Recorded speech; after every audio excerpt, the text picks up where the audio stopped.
You know this man? No, Father. He had no name last night.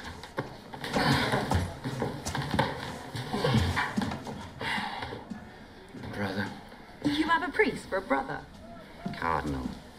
Cardinal? I should have charged you double. I imagine you did. Yeah. Your father would review the forces at his command, Gonfaloniere. I'm out of sorts this morning, brother. This afternoon.